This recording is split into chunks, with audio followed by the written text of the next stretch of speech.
speaking of, in particular, Netflix docuseries that you've been working on, Diddy Do It. Right. You've been saying for years that you feel you knew Diddy's character. Right.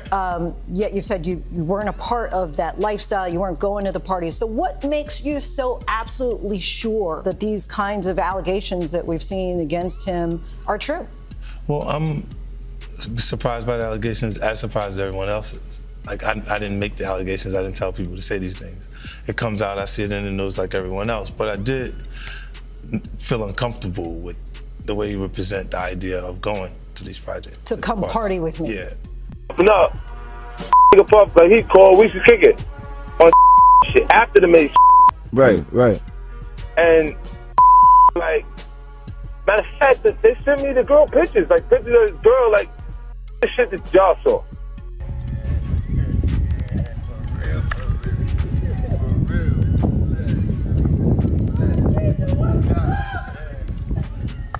Now, Fifth, when you continuously call Puff, does that affect your relationships in Hollywood? I don't call him. I said. Let me read it, Fifth. Oh my God. Sorry, I can no longer help you guys. Soon you will all be happy. You are all now left under leadership of Puffy Daddy. Report to the nearest rainbow. Dinner Thieves in theaters January. That's why he says things. He doesn't even know what he's saying is like fruity. You know what I'm saying? Like, he says something fabulous and he goes, "Yo, no, we." Is that? Isn't it weird that the government was so interested in Diddy's baby oil that they took 1,000 bottles away from his house? If the government took 1,000 bottles of baby oil and somebody had things what appeared to be baby oil, and then you have to listen to the prosecutor. He said that they seized 1,000 bottles what allegedly to be baby oil. Allegedly to be baby oil. All right, everyone. Today we're breaking down an interview that sparked plenty of discussion online. Right from the opening moments, the host challenges the guest with direct questions about recent allegations and asks why he's so confident in his opinions, despite saying he wasn't part of every private event. The conversation quickly shifts to one of the most talked about details from the investigation, setting up a mystery that immediately grabs attention and leaves viewers wondering where the discussion will go next. So that's telling people that it wasn't baby oil. And people think that that was baby oil, they out their mind. I don't believe it was baby oil. Yo, bro, when they went up in there, they knew what they was gonna find. They knew what was ever in that baby oil or that those bottles that appeared to be baby oil, they knew about that at first. You gotta realize 9 times out of 10, that individual that got caught at the airport, that was supposed to be their carrier, told them what they was doing and what they had. I wouldn't put him past that he told them everything. So when they went up in there, they knew they had to take whatever was out there, and that thing that appeared to be baby oil, they took that. They gotta test every last, let's see how many of those come back to be baby oil. Bro, listen to me. Costco don't sell that much baby oil. Where you know sell that much baby oil? Yeah, I don't know any store that sell that much baby oil. I know Costco, they came out and said that they don't even sell baby oil. My sentiments exactly. But you personally, right, what do you believe was in the baby oil? If you ever seen a massage parlor being raided and they walking out the people, do they take the massage oil with them when they go? No, they just walk out the people who are being arrested. If you ever seen a person getting arrested and the people being arrested in those brothel houses, do they take out the stuff in the brothel houses? No, they don't. They take the individuals who are being arrested out the brothel houses. for them to take 1,000 bottles of baby oil, it's like that they did not leave one. They left people there, but they ain't leave not one bottle. Nobody needed no baby oil. So my whole thing about it is that there was something in that other than baby oil. That's why they took all the bottles. The conversation now focuses on the reported seizure of numerous bottles during the investigation. Rather than accepting the headline at face value, the guest shares his personal interpretation of why investigators may have collected everything. The host presses for clarification while the guest compares the situation to other law enforcement cases, creating a back and forth that keeps the discussion centered on evidence, speculation, and the unanswered questions surrounding the investigation. And 9 times out of 10, if I would give it a wild guess, it was, and like some of the people told me, it was probably that GHB. What's that? I think it's gamma hydrox. I looked it up, bro. Let me see if I can find it. I know this is just showing everything like that, but oh no. Let me. Yo, somebody tap dance or sing or do something, you know what I'm saying, while I'm doing this. Oh, here it go right here. It's gamma hydroxy butyric. What is its effect on the body? It's a euphoria, drowsiness, decreased anxiety, and memory impairment. It works on the nervous system and gives you this feeling of euphoria. So they take that and rubbed it on her, and you forget who you are, what you're doing. It can also give you memory loss, drowsiness, and that's under the DEA, the Drug Enforcement Administration. Gaming because you won't claim it. No, you want to sit around and pretend to like bitch. That's what y'all do. And then you get these hard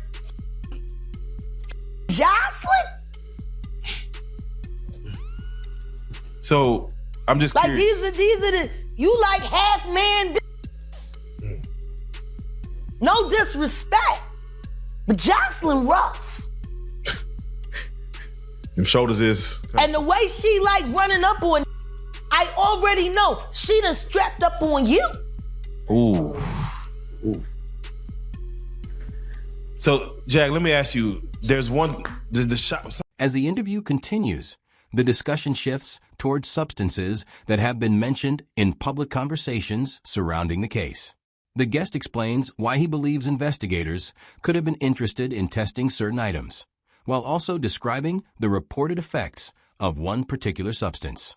Whether viewers agree or disagree, this portion shows the interview moving beyond headlines into broader speculation about what authorities may ultimately determine. Some of the shocking things I hear that mean with a harness. Oh. Okay, not a harness. Yeah. So I gotta ask you this. I'm sure somebody's already asked you this, but have you ever been to a P. Diddy party? Yeah, several, many, honestly. And so, can you take us through like what goes on, like when you were there? What did I say when y'all asked me about why was the TD Jakes at the Diddy party? Yeah. What'd I say? Money. Right. And That's correct. Were you surprised that there were so many cameras in his houses? no. That he was recording these? Of course, he is the J. Edgar Hoover of hip hop. Okay. Y'all done seen him put on the pyramid with a skirt? So let me ask you, when you hear that Cassie was told to hire male escorts to come in what they call freak-offs now. Yeah. That is something, is that something normal that happens in Hollywood? Yeah. Freak-offs. Yeah. Okay. Everybody know that. I've been saying it. Yeah. Yeah. How many times I got these niggas is wild. So do you feel like people, when they hear pink cocaine, Young Miami has to bring across? Wait, the Tusi. Yeah, the Tusi. That's what they call. I found out. I talked to my drug guy because I wanted to be informed. Because people was calling it Tusi, that's calling it the Tunchi. I didn't know which one it was. So I talked to my drug guy, and my drug guy filled me in. And then it made perfect sense. Tusi. Talk to him. Drugs with Jaguar. Let's talk. Drugs education. 101.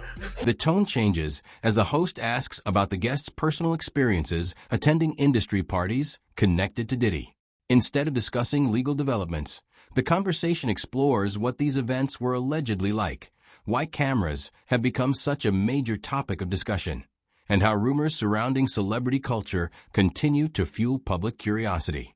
It's another moment that keeps viewers engaged while raising even more questions than answers. So Tusi is the cocaine, but they take the ketamine and cook it up, and they fold it into the coke. Now, if you don't know what ketamine is what they call on the street Special K. It's a veterinary drug. It's a horse tranquilizer. Now, gay men have been using this for years. See, back in the day, if you went to a gay party or a gay rave, there were certain drugs that you would always find on hand. Viagra, ecstasy, Special K, and cocaine. Now, see, the cocaine keep you up all night, but unfortunately, it gives you limp noodle because of what the blood flow is. So you with a half-hard dick all night. So that's why you have the Viagra, to make sure that the dick involuntarily stays hard while you're numbing yourself with the coke. Now, see, the ketamine, that's a horse tranquilizer, so that relaxes all your muscles. You could get by 80 ton gorillas. You wouldn't feel a thing. So now, your dick is gonna stay hard. You numbed up and you high. You got the ketamine in you so you don't feel shit. And then you add the ecstasy to put in the feeling that you've now blocked out. And now you got a party. Freak off. Stories and everything like that, because this is stuff that happened back in the day. And then maybe that if they knew there was gonna ever be a YouTube, or they knew there was gonna ever be social media, a lot of the stuff probably wouldn't have got played out like it did. But things happen, and these are just stories from the past. I would like to use that as, what you call that, just to clear the facts up what's going on. But it all started, we was in Atlanta. And this story starts when I'm with Puff, and he's in the exotic bookstores, and he's doing shopping, right? He's shopping, getting his stuff and everything. The discussion now turns toward the broader issue of substance use within certain entertainment circles. The guest explains why different substances are often mentioned together in online conversations and shares his own interpretation of how they may have been used in party settings. Rather than focusing on one specific allegation, this segment expands into a wider discussion about celebrity culture, public perception, and the stories that have circulated for years. Thing like that. So, you know, this is the first time I was ever in an exotic bookstore with Puff. So, you know, I'm giving him his space. He's taking things off the shelves and stuff like that, because they gave him a brown paper bag. When they gave him a brown paper bag, he was just putting stuff in there.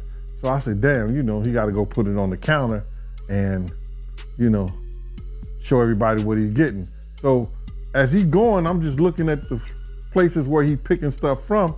So there's one part he picked up some things from up here on my left side, and then he picked like quite a few of them down. I'm like, okay. He put them in the bag. So when I went by there and I looked up there, and it said butt plugs.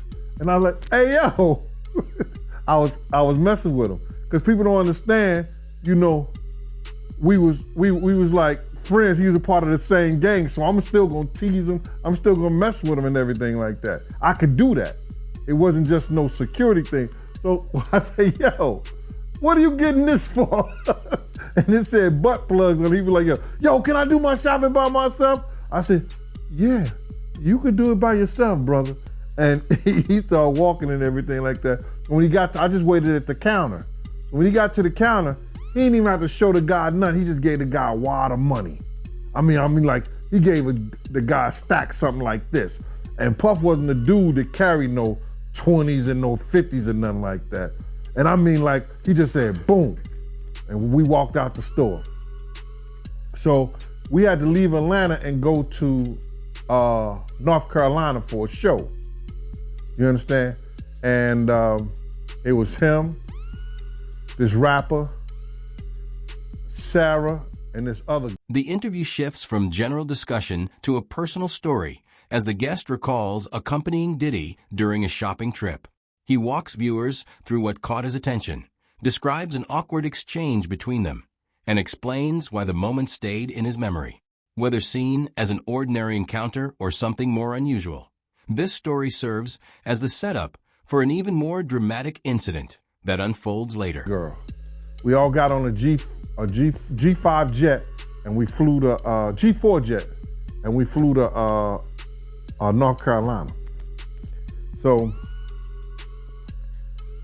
later on that, I think that afternoon, same day, this rapper and him, they all in the room together. You know, it's Sarah, the girl, Puff, and this dude, this rapper. So I'm hearing at the door and stuff like that, like, yeah, so then next thing you know, somebody rang the doorbell. We had the presidential suite where we was at. So I opened the door and the dude said, yo, I'm here for my cousin. I said, who your cousin?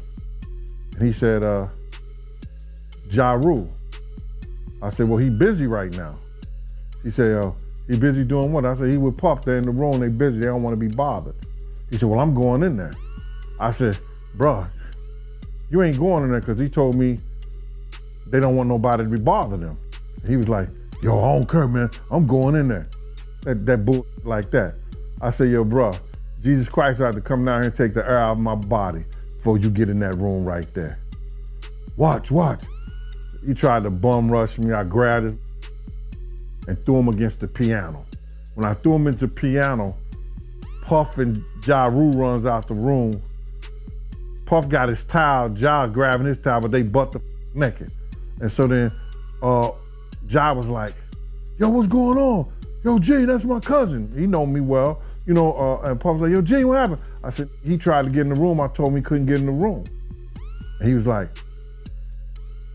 Puff looked at Ja. He said, yo, Ja said, you ain't want to go in that room because there's a lot of freaking going on. So I was like, oh, he said it was a lot of freaking going on. So that was basically that story, man. You know what I'm saying? The conversation reaches one of its most intense moments as the guest recounts an incident at a hotel involving an unexpected visitor attempting to enter a private suite. He describes the confrontation, why he says he intervened, and what happened immediately afterward. According to the guest, the events that followed only added to the mystery, making this one of the interview's most memorable stories and a major turning point in the discussion. Went back in the room, dude felt a certain kind of way, and he left out. So I seen them at the concert the next day, and they tried to, you know, form up against me. But my man Frank was like, I told my man Frank, I was like, yo, Frank, put yourself in that position. Somebody trying to get in the room, and Ja told you don't let nobody get in the room. What would you do? Now, y'all can do whatever y'all want to do, man, but you know I ain't taking no losses. He said, yo, you good, and that was it. Bruh, when Ja said, you don't want to come up in there, a lot of freaky stuff is going on. You got to use your mind. What they was doing with those butt plugs. right.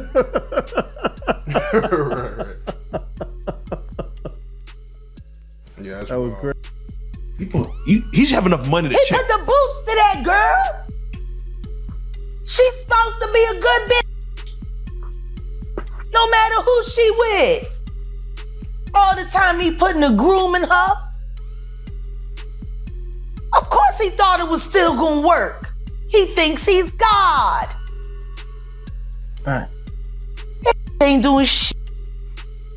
I raped the fuck out of that bitch, put the boots to her last time I seen her. Her and her trainer, boyfriend, husband. I don't get no. So you hear about stories of Diddy like shooting people, blowing up cars. Yeah. Is he this gangster that behind the scenes that is that him or is that people Shout around? out to Wendy Williams, the first woman to uncover the homo thugs. That's what these down low bitches was called when Wendy first started talking about it in the 90s, the homo thug. She talking about Diddy.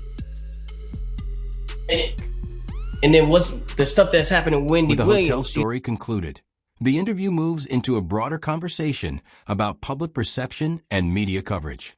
The host asks about other well-known figures who have spoken about Diddy over the years, leading to a discussion about how opinions, speculation, and past interviews continue to shape public debate. Rather than offering definitive answers, this segment highlights how narratives surrounding high-profile celebrities often evolve over time and remain heavily scrutinized. You think this is all connection too? Of course. They've been waiting. He's been waiting. He was waiting for Kim. Remember? He was waiting. The casket was ready. She was literally casket ready. Some people are saying the whole Wendy Williams documentary that she's pretty much allegedly playing this way to keep herself safe from him, from any unaliving. It's been working for Orlando Brown. Why wouldn't it work for Wendy? To play crazy. Why wouldn't it work? Hey, no. Hey. The oosh gosh whoosh wash. Bop. Orlando's brilliant. Right. Yeah. Y'all spent time with him. We did. Yeah. He's highly intelligent. Yes. Imagine what it's been like to wear this character for this long. No. I can only... That he does is a character. Actually, the shit he does online is the best acting he does. Is he speaking truth? Of course he is. You know?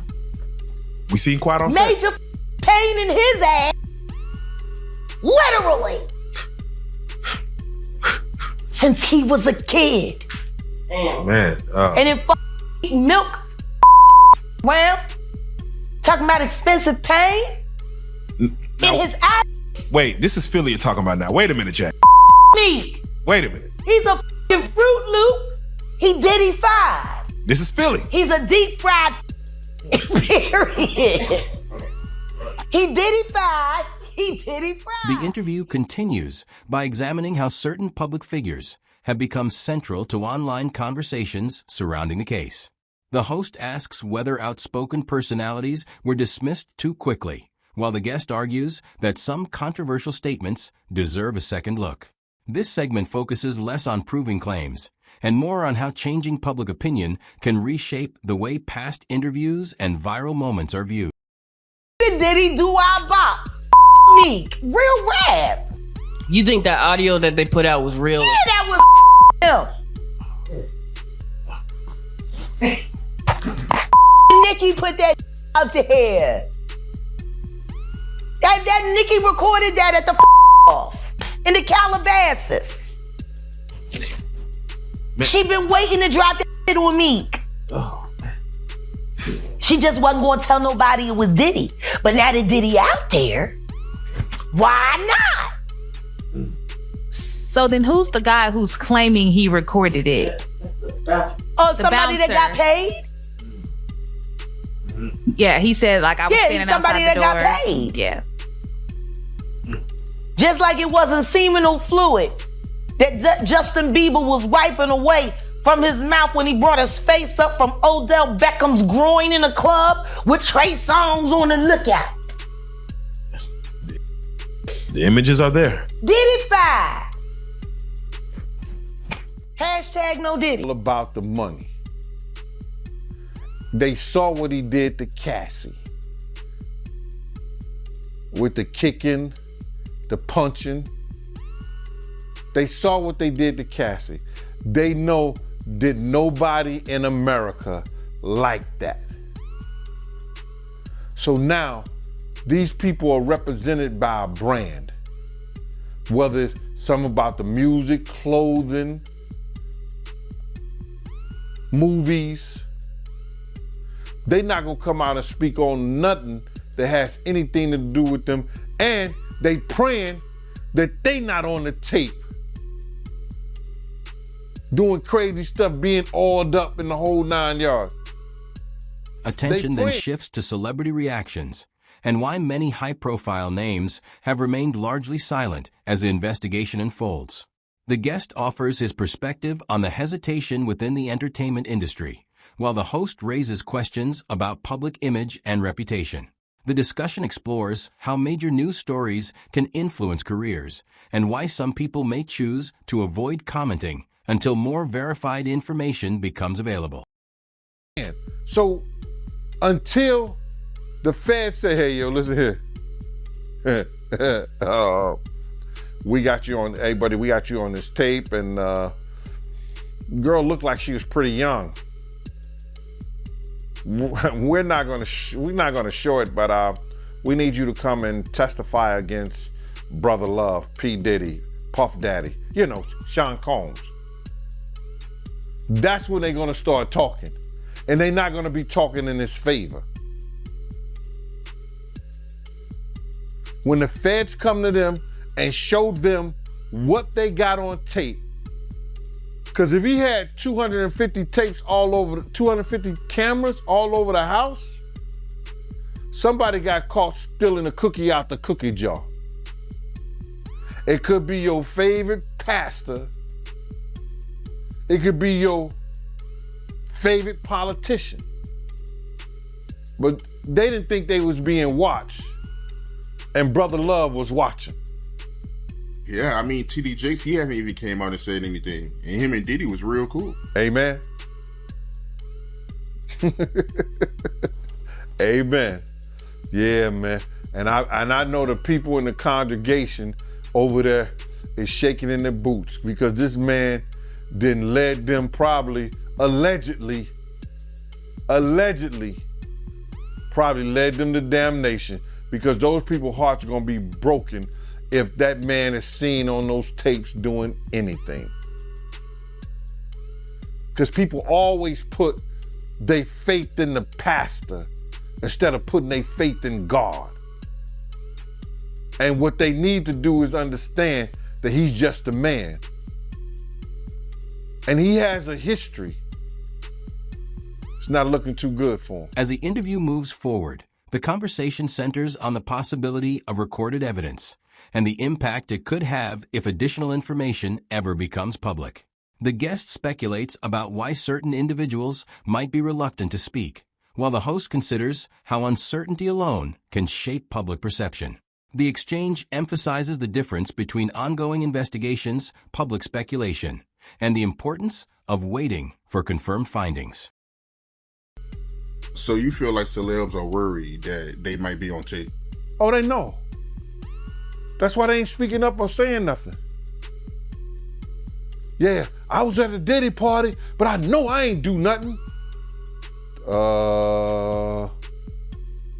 When you don't know somebody's taping you, when you don't know that somebody is videoing you in some kind of form or fashion, you got that alcohol, you got the drugs in you, they're a little loose, bruh. They let down all their inhibitions. The music is pumping. He said it himself. He got it so hot in there that you gotta take your clothes off. He said that himself, bruh. So a lot of them, like what was what he said? I think a lot of them was being swallowed.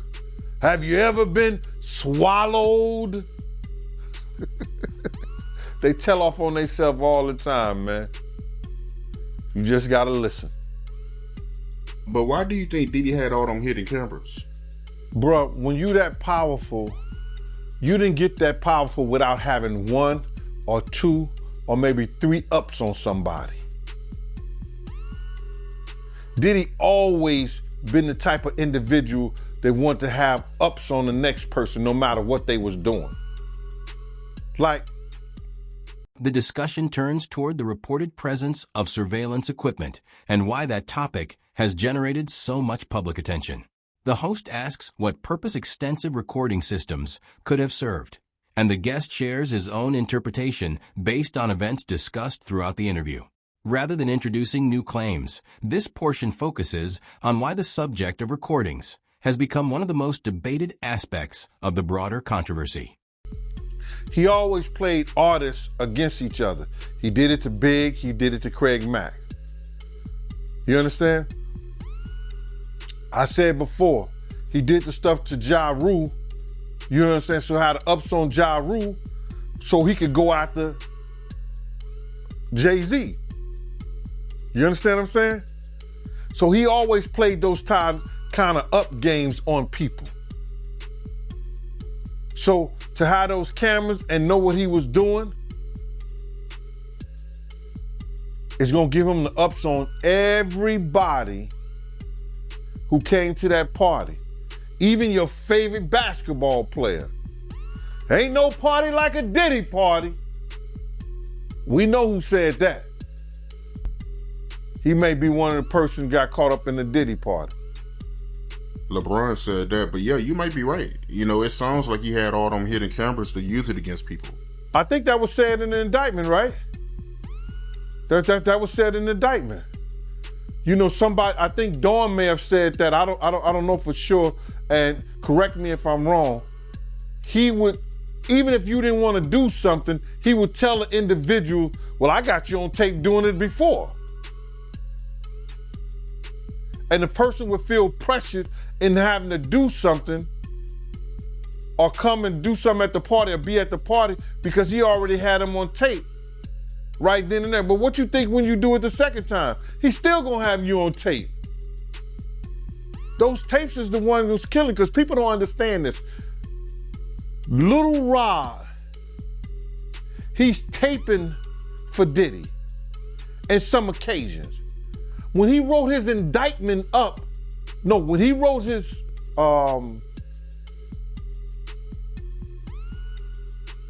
when his lawyer wrote up his briefs and submitted it, he must have had he must have been a prosecutor somewhere or something like that, because he wrote it up like it was an indictment.